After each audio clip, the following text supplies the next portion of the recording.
Predsednik Upravnog odbora i osnivač udruženja Teslin toranj u Srbiji Dušan Sinadinović i predsednik Naučne fondacije Nikola Tesla u Filadelfiji Nikola Lončar potpisali su u Leskovcu sporazum o saradnji.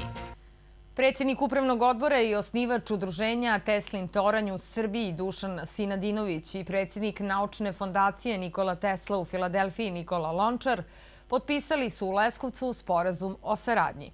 Ovom prilikom, između ostalog, bilo je reči i o organizaciji manifestacije Teslin dan, koja je prošle godine održana prvi put. Projekat Izgradimo Teslin toranj u Srbiji, kao i samo udruženje Teslin toranj, predstavlja simbol modernih shvatanja ideje i vrednosti savremene Srbije.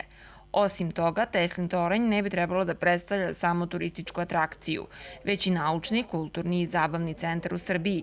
Rečeno je prilikom potpisivanja sporazuma, ali nije precizirana lokacija gde će biti izgrađen. Danas će biti reči o konkretizaciji saradnje u narednom periodu o kojima već govorimo poslednjih godinu dana.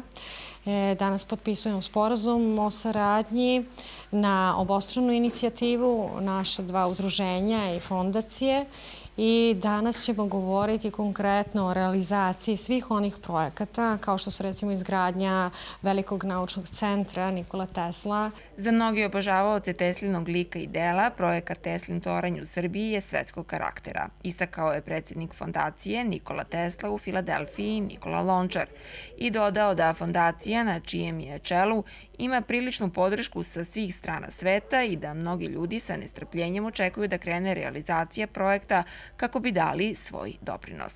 Teslina naučna fondacija iz Filadelfije, osnovni zadatak nam je da propagiramo ime i delo Nikole Tesla, da upoznamo američke građane sa našim najvećim naučnikom.